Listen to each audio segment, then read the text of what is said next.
Bonjour à tous, bienvenue à ce webinaire sur l'intelligence artificielle organisé par Incepto, qui m'a fait le plaisir de m'inviter en tant que modérateur de cette session. Nous avons aujourd'hui deux orateurs et une oratrice.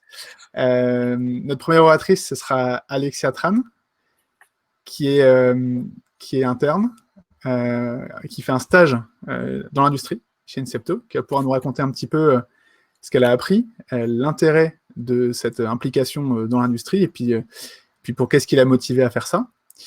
Le deuxième intervenant, ce sera le docteur Alexandre Benchek, qui est à Lyon, qui lui s'implique dans Imadis, qui est une structure de téléradiologie, et qui va nous expliquer un petit peu quels ont été les intérêts de l'implémentation de certains algorithmes, dont un dont il nous parlera en particulier dans cette activité de téléradiologie, et quels en sont les enjeux finalement, parce que la téléradiologie, c'est en soi un champ qui a tout un tas de problématiques propres, et en quoi est-ce que l'IA s'intègre plus ou moins bien dans ces problématiques.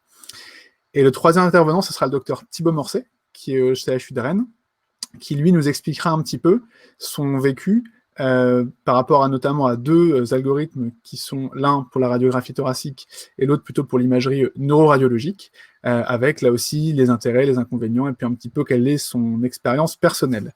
Vous avez sur votre... Alors moi c'est sur ma droite, je pense que vous aussi, un chat où vous pouvez poser des questions. S'il y a des questions spécifiques pour les orateurs qui sont en train de parler, on abordera ces questions-là juste après leur présentation.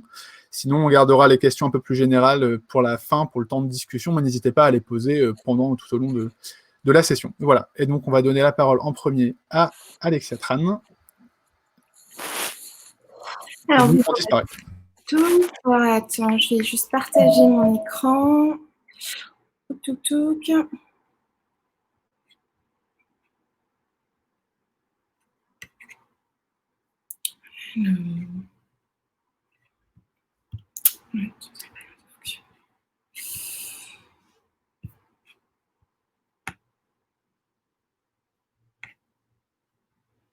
Je suis embêtée. Alors, est-ce que tu as accès à partager ton écran en bas à droite? Tu as le droit de faire ça? Ouais, j'ai accès. En fait, j'ai essayé ce matin avec Annie, ça a très bien fonctionné, mais je ne sais pas pourquoi ça ne fonctionne pas. Alors, attends, je vais juste tout remettre parce que j'ai dupliqué l'écran. Touc. Est-ce que vous voyez mon écran là? Ouais, c'est en train de charger. C'est parfait, on te voit. Merci beaucoup. Parfait. Alors, bonjour à tous. Donc, moi, je vais commencer, j'ai l'honneur de commencer la session. Je vais vous faire une introduction à l'intelligence artificielle et vous faire un retour d'expérience. J'ai fait un stage de 6 mois, en fait, à la fin de mon internat. Donc, j'ai fini mon internat en avril et je suis actuellement en stage de Master 2 dans une start-up en IA qui s'appelle Incepto. Donc, voici le plan de la présentation. Je vais d'abord expliquer pourquoi est-ce qu'on parle autant d'intelligence artificielle depuis quelques années, expliquer mon expérience et dire comment on construit un réseau de neurones, et enfin me poser la question de est-ce que le deep learning, ça fonctionne? Alors tout d'abord, pourquoi est-ce qu'on parle autant d'intelligence artificielle depuis quelques années? En fait, l'intelligence artificielle, c'est un grand domaine qui englobe le machine learning, qui lui-même englobe le deep learning. Quelle est la différence entre machine learning et deep learning?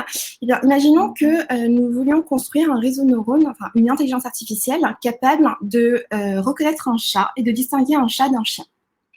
La méthode de machine learning standard qu'on utilisait il y a quelques années et qu'on utilise parfois encore aujourd'hui, c'est de donner à notre intelligence artificielle les caractéristiques qui lui permettent de reconnaître le chat. Donc, les oreilles pointues, la moustache.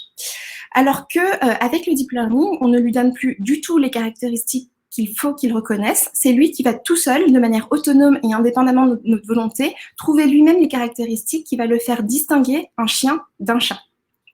Le deep learning, c'est une méthode récente qui existe depuis les années 2010, qui est particulièrement efficace, notamment en imagerie médicale, et c'est pour ça qu'on en parle autant depuis quelques années. Comment construit-on un réseau de neurones? Donc, ce que je vous disais, donc Incepto, c'est une start-up en fait qui crée et qui co-distribue, qui distribue et qui crée des applications d'intelligence artificielle en imagerie médicale. Et donc, j'ai fait mon stage de Master 2 chez eux. L'objectif, c'était d'être en immersion complète dans une startup, dans une équipe de data science pour vraiment comprendre le process de construction d'un réseau de neurones du début jusqu'à la fin.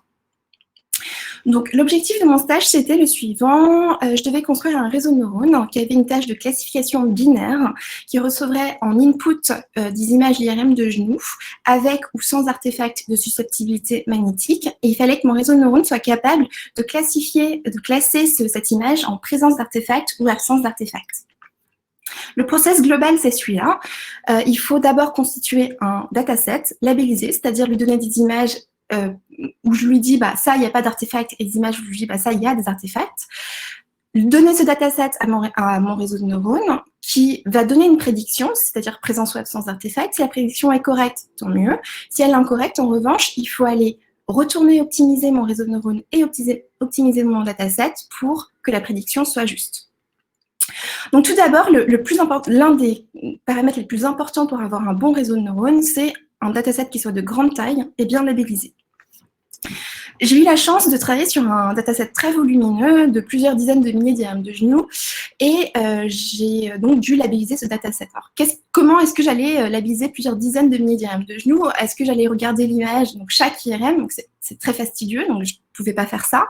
Donc la méthode que j'ai utilisée initialement, c'était de dire, bon bah, j'avais les comptes rendus en fait liés à l'IRM, et donc du coup j'ai juste cherché les mots-clés artefact métallique. Je suis partie du principe qu'on ne mettait jamais le mot artefact métallique s'il n'y avait pas d'artefact métallique dans l'image, et que donc s'il y avait ce mot-là, artefact métallique, dans le compte rendu, ça voulait dire qu'il y en avait dans l'image. Et c'est comme ça que j'ai labellisé ma base de données. J'ai donné ce dataset à un réseau de neurones convolutif qui est celui-là. Alors, ce réseau de neurones, en fait, c'est un réseau de neurones convolutif qui est utilisé de base, un peu standard, qui avait déjà été utilisé dans l'équipe data science pour des problématiques comparables et en scanner en fait. Et moi, je devais l'adapter à ma problématique spécifique en IRM. Et en fait, ma tâche, c'était de partir de ce modèle de départ et de passer par plusieurs étapes d'optimisation pour avoir le meilleur AUC possible. Alors, un rappel sur l'AUC, c'est une métrique qui permet simplement de mesurer la performance d'un algorithme. Lorsque l'AUC est à 0,5, c'est du pile ou face. En fait, on lance la pièce et ça prédit au hasard. Lorsque plus l'AUC est proche de 1 et plus l'algorithme est performant. Donc, moi, je suis partie d'un modèle de départ qui était un réseau de neurones convolutifs standard. Qu'est-ce que c'est qu'un réseau de neurones convolutifs standard? C'est un réseau de neurones qui est composé de plein de couches.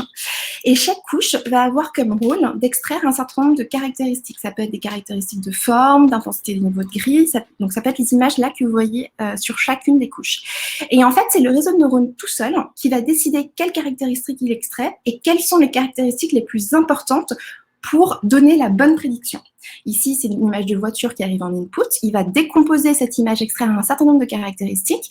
Et son objectif, c'est de prédire si c'est une voiture, un camion, un avion, un bateau ou un cheval. Là, il prédit justement la voiture. Mais s'il avait prédit cheval, eh ben, notre rôle, c'est de juste retourner dans les couches, dans l'architecture du réseau de neurones pour modifier les paramètres, les hyperparamètres, pour l'aider à trouver la meilleure prédiction. Donc, en pratique, moi, dans mon réseau de neurones, c'était ça, mon réseau de neurones départ. Donc, je vais passer assez rapidement, mais globalement, je vous ai mis, en fait, les résultats possibles de suite à chaque couche, en fait. Donc là, j'avais comme input une image qui a des artefacts métalliques. J'avais une première couche de convolution, et suite à cette première couche de convolution, j'avais un résultat qu'on appelle les features map. Et voilà. Et donc là, j'ai zoomé sur une features map où vous voyez qu'en fait, le résultat de cette première convolution, ça a été de trouver les bords, les contours de l'image. Ensuite, j'ai une fonction d'activation qui consiste simplement à donner pour les pixels de faible intensité une valeur proche de 0, et pour les pixels de haute intensité une valeur égale à elle-même, quoi. Garder la même intensité de valeur pour les pixels de haute intensité. Et ensuite, j'avais un certain nombre de couches. Et la couche finale, c'était un max pooling qui consistait simplement à garder les pixels de plus haute intensité dans une image. Et là, comme vous voyez, en fait, l'image du max pooling à la fin est assez contrastée. Et finalement, les caractéristiques qui sortent ici, c'est quand même les caractéristiques qui mettent le plus en évidence les artefacts métalliques. Donc, potentiellement, c'est peut-être cette image qui va le plus aider notre réseau de neurones à prédire la présence d'artefacts métalliques. Et donc, du coup, mon travail, ça a été donc d'optimiser ce réseau de neurones de départ. En fait, au tout début, avec ce réseau de neurones standard, j'avais un AUC qui n'était pas trop mal, qui était à 0,905. Et donc, mon travail a été d'optimiser ce réseau de neurones pour avoir un objectif d'AUC le plus haut possible.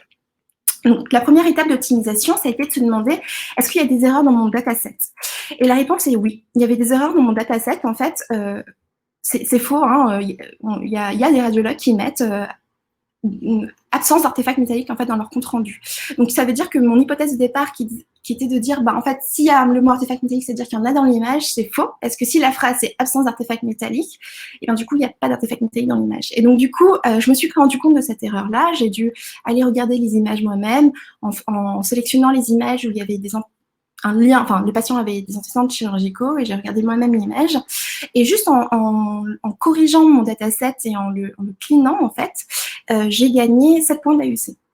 Donc c'est vraiment pas mal. La deuxième étape, ça a été de dire, bon, bah, ok, maintenant qu'il est pas trop mal, je vais aller identifier les patterns redondants qui expliquent les erreurs de l'algorithme. Ça veut dire que si la prédiction est correcte, tant mieux, mais si la prédiction est incorrecte, pourquoi? Pourquoi est-ce qu'il se trompe?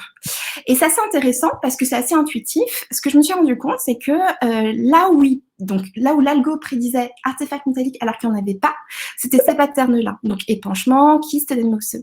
Et ce que vous voyez, c'est qu'il y a un fort contraste, en fait, blanc-noir, donc dans l'épanchement, dans le kyste et dans l'œdème osseux. Et c'est un peu le même type de contraste que ce qu'on a dans l'artefact métallique. Et peut-être que c'était ça qui faisait dire à l'algo, il y a des artefacts métalliques. Donc, ce que j'ai fait, c'est que j'ai donné plein d'images à mon algo qui a des images d'épanchement de kyste et d'œdème osseux, où je lui ai bien dit, il n'y a pas d'artefact métallique, pour qu'il apprenne à reconnaître ces patterns, entre guillemets, sans artefacts. Et ensuite, il y avait aussi quelques faux négatifs qui aussi sont assez intuitifs. Hein. S'il y a des petits artefacts ou des artefacts au bord de l'image, il a du mal à les reconnaître. Donc, je lui ai aussi donné plus d'images de ce type-là. Et donc cette deuxième étape d'optimisation, ça m'a fait gagner un petit point d'AUC. Bon, il n'y a pas de petite victoire, j'étais quand même contente. La troisième étape d'optimisation, ça a été juste de dire, en fait, moi, mon algo, il donne une prédiction par séquence, axial, coronal, sagittal. En fait, s'il y a des artefacts dans une séquence, il y en a dans les 3.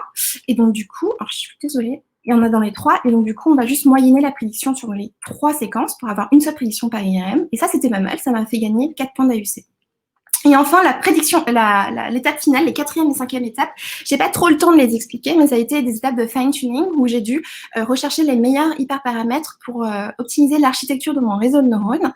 Et ces 4e et 5e paramètres m'ont permis d'atteindre un AUC final de 0,985. Donc, c'était vraiment pas mal.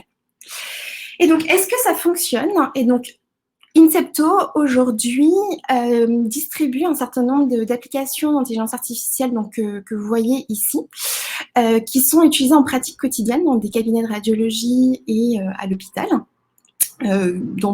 qui, à mon avis, ne fonctionnent pas trop mal. Mais du coup, ça, je ne sais pas bien et je vais laisser la parole aux autres interlocuteurs pour qu'ils me donnent leur retour d'expérience de ces logiciels d'IA. Voilà, merci. Merci beaucoup, Alexia, pour cette présentation qui était très claire, qui récapitulait bien ce que tu as fait. Il y a deux choses intéressantes dans ce que tu as dit que je voudrais souligner. La première, c'est que tu as beaucoup parlé d'AUC. C'est vrai que l'AUC, ça correspond à, pour ceux qui ne sont pas familiers avec ça, avec une façon de mesurer, entre guillemets, la performance d'un algorithme. C'est l'air sous la courbe ROC. On en a parlé au webinaire du CERF il y a quelques jours. Méfiez-vous quand même, pour ceux qui sont un peu qui débutent là-dedans. L'AUC, c'est une façon de mesurer une performance, mais c'est pas non plus une valeur qui est une valeur ultime. C'est-à-dire que c'est un bon outil pour voir si vous pouvez améliorer, ou enfin si vos performances s'améliorent ou se détériorent.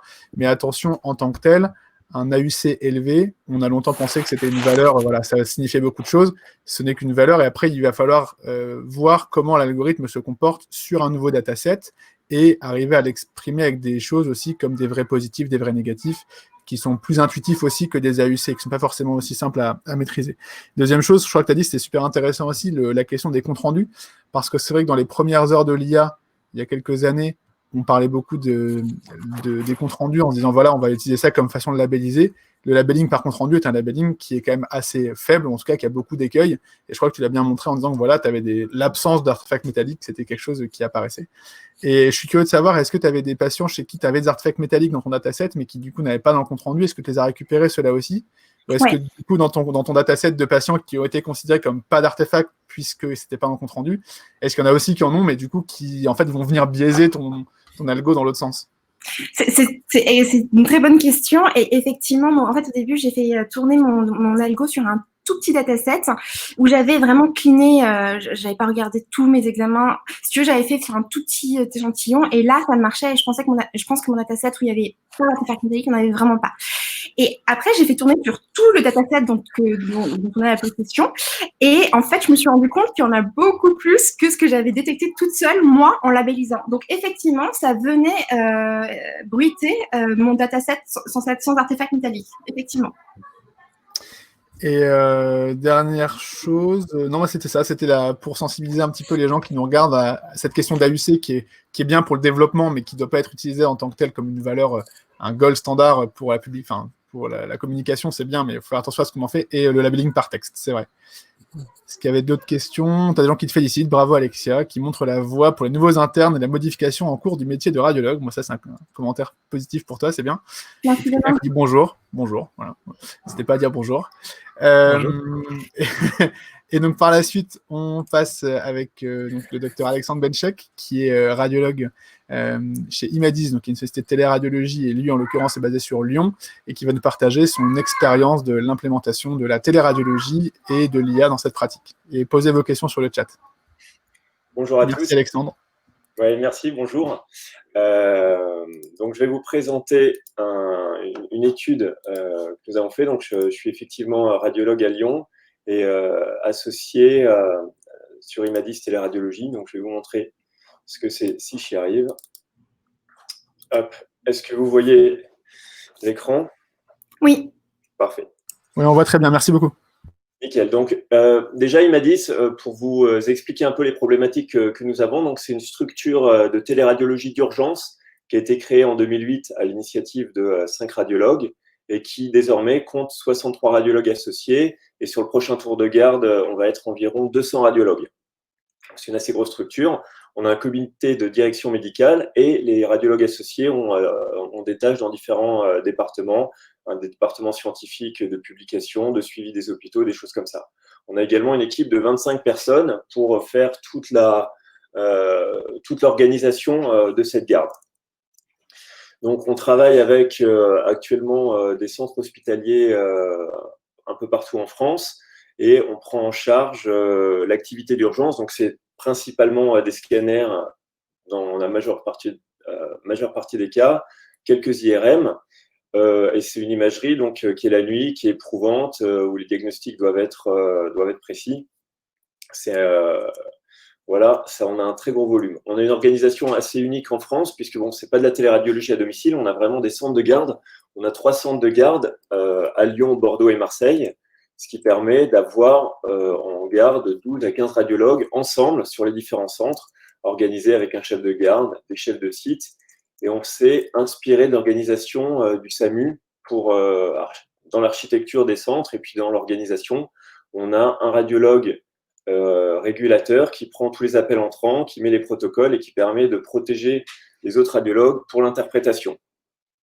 Alors pourquoi on a fait ça? C'est parce qu'on a effectivement beaucoup de volume en téléradiologie. Là, actuellement, on fait entre 450 et 500 scanners en jour de semaine, en 24 heures de semaine, et puis près de 700 en week-end. Donc on a un très gros volume, c'est pour ça qu'on a beaucoup de radiologues.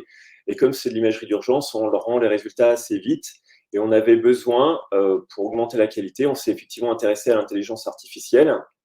Et on s'y est intéressé en 2018. On a fait un peu le tour des acteurs qui pouvaient s'implanter dans notre workflow et dans notre cœur de métier. Donc, c'était l'imagerie d'urgence. Et donc, on a discuté avec plusieurs acteurs, et particulièrement avec EDOC. J'ai pu aller voir en Israël, dans un hôpital là où il travaillait. Et on a pu commencer une collaboration sur l'évaluation de 2 algorithmes qui est la détection d'hyperdensité spontanée intracrânienne et l'embolie pulmonaire en routine clinique. Donc, on avait besoin de ça. Donc, on a fait avant une étude interne qui n'est pas publiée, mais qui était une étude d'évaluation parce que ça avait un coût. Et pour les radiologues, tous les radiologues de notre équipe n'étaient pas convaincus. Enfin, fallait qu'on ait une idée très claire de ce que ça a du rendu. Donc, on a fait une étude sur 4 mois. On a extrait les données de notre système d'information qui s'appelle ITIS et de ce qui a été rendu par l'IA. Donc, le radiologue n'avait pas accès à l'IA.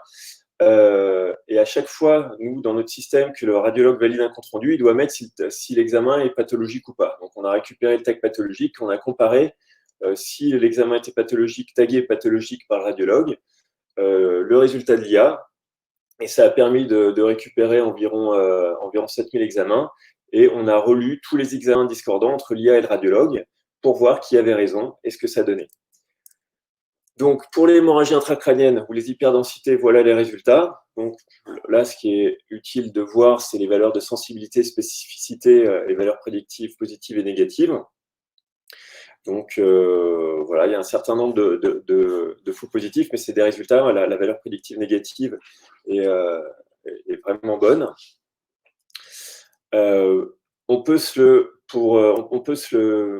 Pour moi, enfin ça je comprends, mais en fait ça me parlait pas tellement en pratique. Donc en fait on se les représentait différemment. Donc ça c'est les cas pour l'hémorragie intracrânienne, les scanners qui étaient négatifs pour le radiologue et l'IA, les scanners en bleu, en orange les scanners qui étaient positifs pour les deux. Donc ça permet de voir aussi le taux de positivité des examens pour les scanners, il n'y en a pas beaucoup. Et puis, ici, en bleu foncé, c'était l'IA positif et le radiologue négatif. Donc, on a regardé et on voit que le taux de faux positifs de l'IA de cet algorithme est assez important, puisque ça fait environ 10% des positifs de l'IA qui sont effectivement des vrais positifs. Et ça permet de voir que ce qui est rattrapé vraiment pour nous en pratique, les vrais positifs que l'IA rattrape, c'est pas tant que ça, c'était 29 examens sur plus de 5000, 0,5%, donc en valeur relative, c'était pas énorme. Mais voilà, je vous montre quelques exemples. Souvent, c'était des choses qui étaient, c'était pas des énormes trucs. Même à 4 heures du matin, en ayant fait plein de scanners, on arrive à voir les grosses hémorragies. Mais par contre, voilà, ici, c'est une petite hémorragie de la faute du cerveau, un petit peu de sang en intraventriculaire. C'est des choses assez subtiles, parfois un peu moins. Voilà, un sous-dural.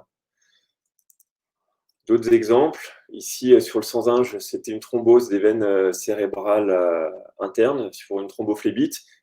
On n'était pas parti sur une thrombophlébite, on n'avait fait qu'un sanzinge, mais là, l'IA l'avait trouvé par le radiologue. Et puis pareil, là, un hématome sous-dural, un peu plus visible. Donc là, on est quand même content d'avoir l'IA qui permet de se rattraper. Quelques cas de faux positifs dont je vous ai parlé tout à l'heure. Donc, un petit méningiome, des calcifications sur la tente du cervelet, les calcifications des noyaux centraux, des effets de volume partiel. Voilà, donc ça fait partie des faux positifs. Il y a quelques faux négatifs. Il n'y en a pas beaucoup. Voilà, il a fallu un peu chercher. On ne sait pas très bien pourquoi il n'a pas récupéré, mais voilà, on a des exemples de faux négatifs. C'est bien de voir que c'est ce qu'il y a. Je vous mets cette image qui est pour moi assez parlante. Je l'ai considéré comme faux négatif, mais en pratique, ça sort du champ de l'IA. L'IA s'arrête à recherche d'hémorragie spontanée, d'hyperdensité spontanée intracrânienne. Et là, effectivement, il n'y a pas d'hyperdensité. C'est le cas classique du sous-dural semi-récent qui est bien isodense. Mais là, l'IA dit absolument rien. Donc, l'IA fait que ce qu'on lui demande. Pour l'embolie pulmonaire, voilà les résultats. La même chose. Et pour l'embolie pulmonaire, par contre, il y a moins de faux positifs. Et ça permet de rattraper 1% de la totalité des examens. Donc voilà des exemples.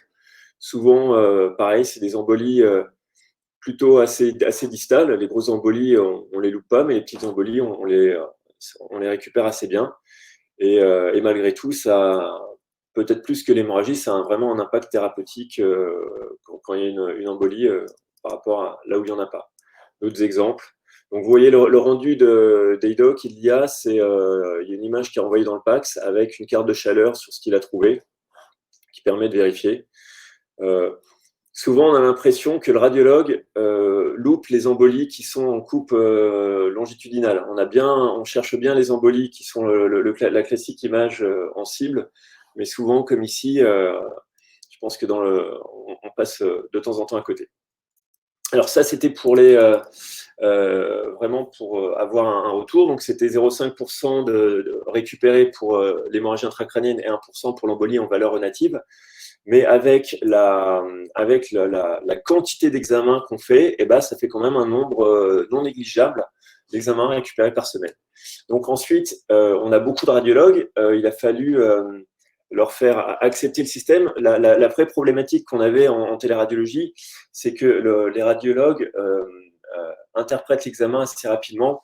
Et les examens peuvent être interprétés en 5 à 10 minutes. Et le retour de l'IA était plus tardif. Donc il y a eu beaucoup d'optimisation qui a été faite par EDOC pour diminuer ce temps, mais ce qui fait que les radiologues n'ont pas voulu attendre le résultat de l'IA. Il a fallu vraiment qu'il y ait beaucoup d'optimisation, et puis comme il y avait beaucoup de faux positifs, ils n'étaient pas tout à fait d'accord il y avait des résistances à l'utiliser. Et donc là, on a fait un questionnaire d'évaluation après l'étude et puis après la pratique clinique. Donc là, maintenant, on est en routine clinique. Les temps ont bien progressé. Et on a demandé aux radiologues, donc il y a eu 80 radiologues qui ont répondu, certaines questions. Donc, pour l'hémorragie intracrânienne, à quelle fréquence utilises-tu EDOC? 70% l'utilisent. Donc, il n'y a pas non plus, c'est la majorité. C'est pas encore rentré parfaitement parce que c'est pas intégré dans le workflow de façon très fluide à cause de ce délai, mais qui est spécifique à la téléradiologie et au volume qu'on adresse. Est-ce que ça fait gagner ou perdre du temps? On avait dit que 2,5 c'était le neutre. En dessous, ça faisait perdre du temps. Au-dessus, ça faisait gagner du temps. Donc, ça fait gagner un tout petit peu de temps. Est-ce que tu as l'impression que ça fiabilise le diagnostic? 3,7. Est-ce que ça t'apporte un confort de travail? 3,7. Et pour l'embolie pulmonaire, voilà les résultats qui sont à peu près équivalents et un petit peu plus pour l'embolie pulmonaire. L'embolie pulmonaire est plus utile. Et à la question, quel est le ressenti global sur la solution d'EDOC? On est à peu près 4 sur 5. Donc, les radiologues ont bien pris le pli et l'utilisation de cet outil en pratique. Voilà, donc j'en ai fini sur cette petite étude qui permettait de bien voir l'intérêt de faire entrer un outil d'intelligence artificielle. C'est vrai qu'on en parle beaucoup, il y a un petit peu de fantasme, et puis en pratique clinique, de voir ce que c'est. Ça nous a permis cette étude et puis l'utilisation depuis un temps de faire. Merci beaucoup, c'est très clair. Moi, j'avais une question un petit peu parlé avant. Au final, aujourd'hui, donc pour ceux qui nous suivent et qui ne le savent peut-être pas, les solutions d'intelligence artificielle ne sont aujourd'hui pas remboursées par la sécurité sociale. Or, ça représente un investissement pour les hôpitaux ou pour les sociétés comme Imadis qui décident de déployer un algorithme comme ça. Vous, en pratique, comment est-ce que vous faites en sorte d'arriver à vous y retrouver sur le plan financier? C'est-à-dire, est-ce que vous assumez complètement ce coût-là et vous ne le retransmettez pas à vos clients en se disant que ça fiabilise votre travail et que du coup, c'est rentable au sens de la performance? Ou est-ce que vous envisagez là, vous avez quelques algos, mais quand vous en aurez plus, est-ce que vous envisagez de faire une ligne, ben voilà, ça c'est fait avec IA, sans IA, et puis l'hôpital derrière a le choix, pas le choix? Comment est-ce que vous envisagez ça? Alors, pour le moment, c'est un investissement. On a choisi, il n'y a effectivement pas de remboursement, on ne le répercute pas du tout sur les centres hospitaliers. Et donc, c'est un investissement qu'on a fait. C'est pour ça que c'était un investissement assez conséquent. C'est pour ça qu'il a fallu étudier vraiment ce que ça a rapporté avant d'investir, parce qu'il y avait les associés à convaincre et il fallait vraiment savoir où ça allait. Donc, pour nous, c'est un investissement pour Imadis. Ça permet, on a dans le contexte de qualité qu'on fait vraiment de fiabiliser le diagnostic. Ça, c'est le plus important. Et puis, aussi, ça permet pour les radiologues qui viennent à Imadis, ils ne sont pas obligés de venir. C'est-à-dire qu'ils font sur le volontariat. Ils vont se taper des gardes toute la nuit, faire plein d'examens. C'est difficile. Les conditions de travail soient les plus sympas possibles. Et l'IA, ça permet d'avoir un outil pour les radiologues, ils voient ce que c'est en pratique et puis ça fiabilise le diagnostic. Ça fait partie des conditions de travail qui font que la garde est moins pénible.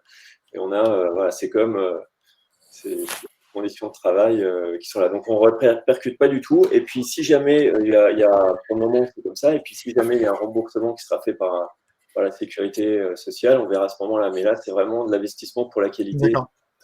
Super. Tu t'as dit un truc qui est très intéressant parce que ça ressortait. Il y avait des Belges aussi à Gand qui avaient fait une étude un peu dans le même genre que ce que tu présentes.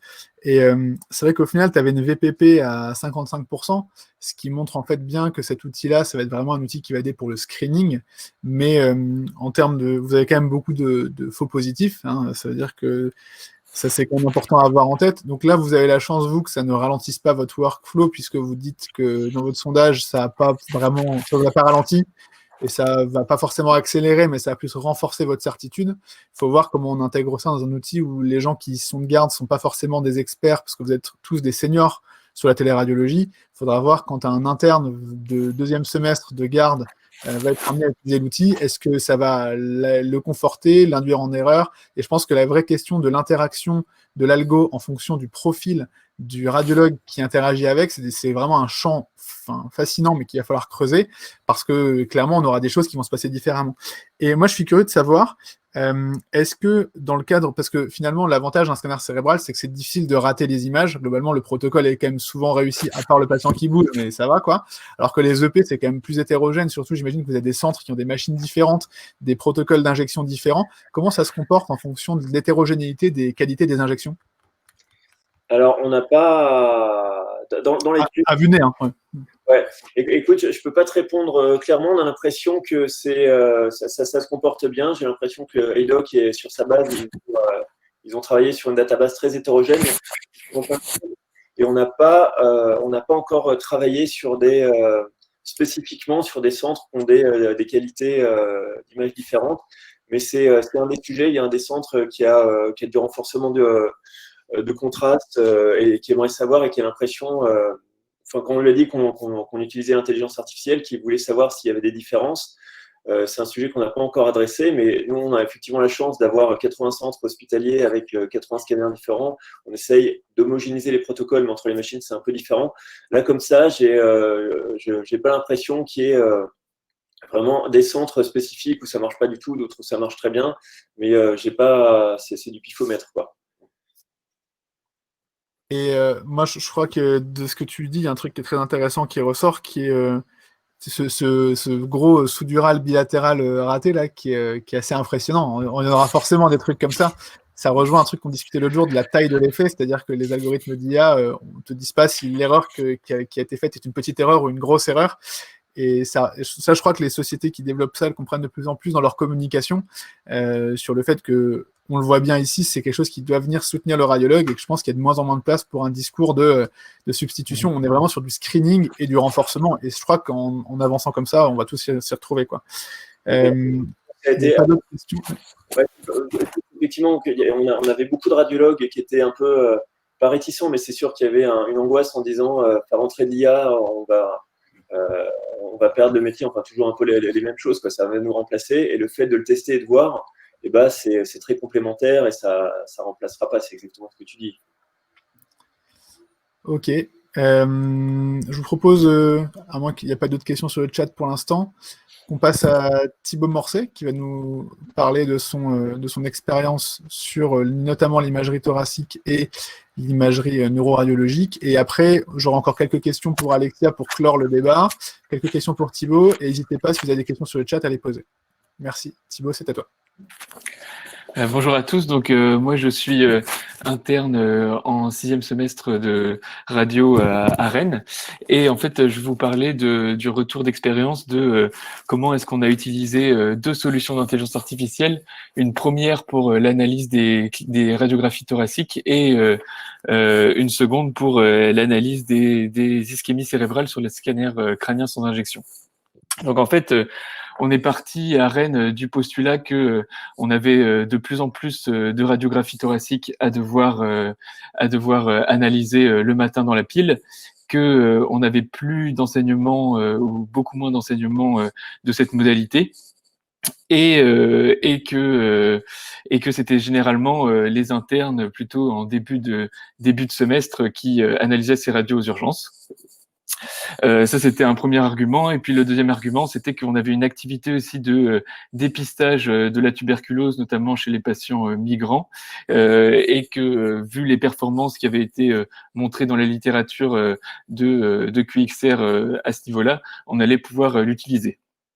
Donc, ce que je voulais vous montrer, c'était dans un premier temps comment ça se présente en pratique sur une vacation.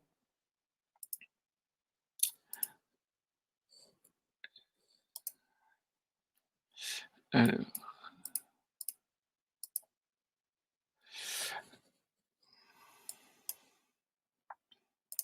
Donc voilà, en fait, ça se présente comme ça. On va avoir, on a directement, donc on a sur le PAX notre cliché. Là, c'était le patient qui venait pour une douleur thoracique droite. Donc certains d'entre vous, la plupart, je pense, auront vu le pneumothorax apical droit. Mais on peut aussi le louper pour diverses raisons. Et donc comment ça va se présenter? On va avoir en fait une première analyse avec basée en fait pareil sur des régions d'intérêt avec des heatmaps qui vont montrer les endroits où il y a des zones suspectes à analyser. Et ensuite, en fait, dans le PAX, on va avoir ce type de compte rendu avec donc le nom du patient, etc. L'impression globale, si l'examen est normal ou anormal. Si l'examen est normal ou anormal, et puis différents items. Donc en fonction dans le parenchyme, dans le médiastin, dans la plèvre et d'autres résultats. Pour l'instant, il n'y a que le dépistage de la tuberculose. Comme je l'ai dit, c'était quelque chose d'important dans notre pratique clinique. Donc voilà, là on voit qu'il a détecté le pneumothorax et qu'il détecte aussi qu'il a détecté également des opacités. Donc en fait, en pratique, cet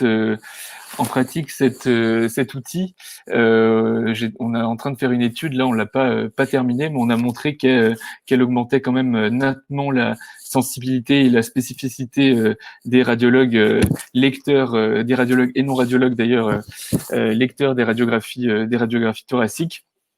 Et que évidemment ce gain en sensibilité et spécificité s'amenuisait à mesure qu'on avançait dans le cursus, et notamment il y avait un gain qui était très très minime par rapport aux radiologues experts.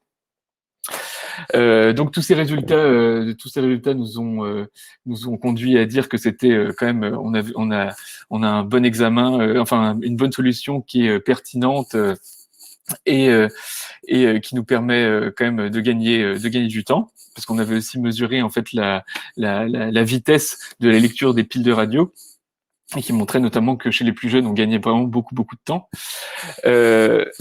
Mais voilà, le problème, c'est que ça reste quand même des radios standards, et puis comme vous le savez, en fait, c'est quand même un examen qui va petit à petit être amené à disparaître, notamment dans ce qui va être prise en charge aux urgences, etc. Et je pense que c'est là où il y aura encore tout un rôle de l'intelligence artificielle. C'est quand on aura nos scanners basse dose aux urgences, on pourra faire du calcul automatique de densitométrie osseuse, on pourra avoir un score calcique. On pourra quantifier l'emphysème, quantifier la fibrose, etc. Et vraiment nous se concentrer sur le problème aigu, ce pourquoi le patient va venir aux urgences. Donc ensuite, je vais vous parler de la deuxième expérience qu'on a. C'est quelque chose qui va être beaucoup plus pratique et qui va plus parler aux internes qui m'écoutent et qui prennent des gardes. C'est le scanner encéphalique sans injection dans la recherche d'AVC ischémique. Donc en fait, le postulat, ça va être, on va utiliser la solution distribuée par Rapid AI, qui va être le calcul automatique du score Aspect, qui va en fait, donc je le rappelle, le score Aspect, c'est un score qui va de 10 à 0, qui va donc de 10 c'est pas d'AVC, et 0 c'est un AVC sylvien complet. Donc ça, c'est important de se souvenir que il va être déjà la tâche va être concentrée uniquement sur la détection de l'AVC sylvien, et ensuite qu'en fait il va être cet AVC là va aussi être quantifié uniquement sur 2 coupes, parce qu'en fait dans l'étude qui avait validé le score Aspect, c'était uniquement 2 coupes. Donc pour vous expliquer un peu en pratique comment ça se passe, en fait on a le scan crâne qui arrive sur le PACS aux urgences. On l'envoie vers un serveur anonymisé de Rapid et on a une réponse qui, en fait, je rebondis sur ce qui a été dit avant, et pour l'instant quand même assez longue, hein, parce qu'on compte, je sais pas, 6-7 minutes peut-être pour avoir notre résultat. Donc, ce qui est pas pour l'instant peu compatible avec le volume nécessaire à traiter aux urgences. Donc, une fois qu'on récupère le résultat, en fait, on obtient une carte comme ça, qui va être une carte faite en fonction de la densité en unité Hounsfield, et ça va partager le territoire sylvien en territoire profond et en territoire superficiel. Et en fonction, on va obtenir ce score aspect qui ici avait été retenu à 10. Donc ça va commencer. Là déjà, ça commence à poser question, parce qu'on se dit là, notre examen nous dit qu'il y a vraiment pas d'AVC sylvien. Si jamais on est seul interne en garde, que c'est le plein milieu de la nuit, on se dit bon, on peut probablement lui faire confiance, et puis ça fait un deuxième avis en fait là-dessus. Et en fait, cet exemple-là est très intéressant parce que du fait que la solution se base sur le score aspect qui ne calcule que 2 coupes, en fait, il avait raté ce petit AVC du centre semi-ovale gauche qui était vraiment situé entre les deux parties. Donc heureusement sur le neuroradiologue, lui, avait vu l'AVC déjà sur le scanner, mais on voit déjà que ça pose question sur son utilisation, qu'il faut vraiment être très conscient de la réponse que peut apporter la solution d'intelligence artificielle, et de quelles questions précises en fait on peut lui poser. Donc, comme on avait dit tout à l'heure, en fait, ça, on peut pas vraiment le considérer comme un faux négatif, parce qu'en fait, il a fait ce qu'on lui a demandé, c'est-à-dire qu'il a calculé l'aspect sur les 2 coupes, mais qu'il a pas calculé, mais qu'il n'avait pas détecté celui-là. On a ensuite quelques problèmes de faux négatifs avec en fait des aspects qui peuvent être très bas, si jamais on a des patients qui vont par exemple avoir des leucopathies vasculaires très marquées. Et moi, j'avais eu comme ça cet exemple en garde où c'était un patient qui avait une hémiparésie droite, une leucopathie vasculaire marquée sur le scanner. J'avais fait tourner Rapid pour voir les résultats, et en fait, il m'avait trouvé un aspect à 2 à droite. Donc, sans aller dans l'anatomie subtile, on se rend compte que ça expliquait pas du tout la clinique, et donc du coup que c'était un faux positif large, quoi. Après, en fait, deuxième problème que ça a engendré en pratique clinique, c'est que contrairement au compte rendu de QXR, le compte rendu le rapport de Rapid, en fait, se retrouve sur le PACS. Et donc, potentiellement, peut générer plus d'appels, plus de rappels aux radiologues, parce qu'en fait, les cliniciens vont avoir 2 choses contradictoires, c'est-à-dire un compte-rendu qui va dire pas d'AVC ou pas d'AVC qui explique la clinique, et un compte-rendu comme ça non tempéré qui peut parler d'AVC massif. Donc, pour terminer un peu cette présentation là, je veux vraiment insister sur le fait, surtout je m'adresse aux autres internes, que en fait il faut c'est vraiment des outils, comme on a dit, ça peut nous aider, qu'il faut rester très critique, c'est-à-dire de rester clinicien, de toujours rechercher si les anomalies détectées expliquent la clinique, sont en rapport avec la clinique. Et en fait d'être aussi critique sur les solutions d'intelligence artificielle qu'on utilise, et de vraiment connaître la question à laquelle la solution va répondre, pour ne pas en fait lui prêter des choses à laquelle elle ne pourrait pas répondre. Et voilà, j'ai terminé. Merci beaucoup pour cette présentation très claire et pour ce retour d'expérience. Tu as dit quelque chose sur la fin qui était très pertinent sur la question de l'export automatique des prédictions des modèles d'IA dans le PACS. Il faut savoir que là, il y a eu des réunions pour établir des guidelines sur les bonnes pratiques, notamment de l'IA aux urgences, parce que c'est quelque chose qui nous revient régulièrement. Ça s'est fait bien sûr avec la SFR, mais l'idée générale est de dire qu'il faudrait que le radiologue soit en mesure de dire oui, je veux bien que cette image soit exportée sur le PACS, ou non, je ne la mets pas sur le PACS, au même titre que quand vous faites un VRT, quand vous faites une reconstruction et des mesures, c'est pas forcément automatiquement poussé sur le PACS, parce que ça dépend aussi de est-ce que c'est concordant avec votre compte rendu, parce que sinon vous allez avoir des patients, il y aura écrit pas de fracture, parce que c'est poussé sur le PACS automatiquement. En fait, votre compte-rendu, ça sera fracture discrète du SCAF, machin.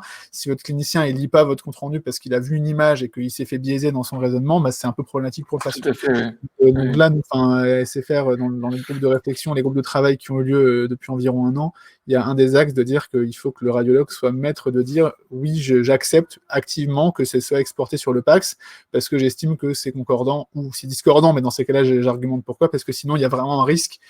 Non pas que le compte-rendu soit pas lu, parce qu'on sait déjà que celui qui veut ne pas lire le compte-rendu, il le lira déjà pas, mais qu'il soit induit en erreur dans un sens qui peut être non maîtrisé de sa part.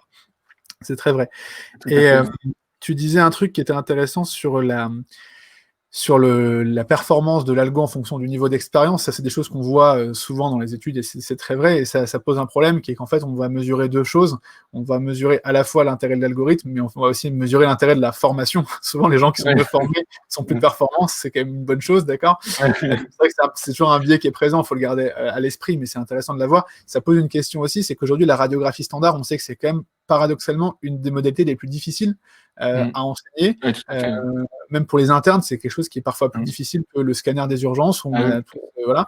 Et donc, ça pose la question, parce que la radio, on a tendance à dire c'est la base. En réalité, dans les faits, on se rend compte que la radio ostéo, moi je fais beaucoup d'ostéo-articulaire, et la radio thoracique, c'est pas forcément si simple pour les internes. Donc, même si c'est sûr que plus les gens seront formés, meilleurs ils sont, on peut se dire que ces outils-là, ils auront un intérêt dans la formation des internes, avec le risque de ne pas basculer dans l'excès inverse et de perdre nos compétences en mode, bon, bah, c'est tout, on arrête de former les gens, parce que je pense que c'est néfaste. Qu'est-ce que tu en penses de ça sur la formation? Ouais, tout à fait. En fait, c'est comme ça que j'avais, comme je l'ai dit, en fait, nous dans notre service, c'est plutôt les jeunes internes c'est plutôt les jeunes internes qui interprètent les radios. Et en fait, je leur avais fait justement une sensibilisation à l'utilisation de cet outil en leur disant à chaque fois, faites ça, regardez d'abord la radio. Et ensuite, vous faites votre première idée, votre premier diagnostic, et ensuite vous regardez le compte rendu et vous comparez, quoi. Et effectivement, ça permet quand même de gagner des réflexes, quoi, des petites choses à regarder, le pneumothorax, les nodules, ces choses-là, les cul-de-sac pleuraux. Et ça, c'est intéressant. Alors, j'ai vu qu'il y avait eu des questions dans le chat auxquelles tu as répondu, Alexia. Il y avait une remarque de Jérémy Dessy, qui est quelqu'un de chez iDoc, sur la VPP et la prévalence des hyperdensités, auxquelles tu as répondu, que globalement, c'est vrai. Alors, pour rappeler un peu à tout le monde, l'AUC, donc la fameuse métrique un peu universelle qui est montrée partout, a tendance à être pas trop dépendante de la prévalence, enfin pas trop variée selon la prévalence, alors que la VPP et la VPN sont beaucoup plus liées à la prévalence de la maladie dans une population. Donc ça veut dire qu'en fait, même à une AUC égale, si vous transposez votre algorithme dans deux populations avec des prévalences de maladies différentes, vous aurez des performances en VPP et VPN, telles qu'elles ont été exprimées par Alexandre, qui vont être différentes. Donc c'est pour ça que c'est intéressant de savoir ce genre d'informations, parce que ça va te dire, ok, cet algorithme il sera très utile en prévalence faible, mais moins bon en prévalence élevée, etc., pour mieux adapter ça.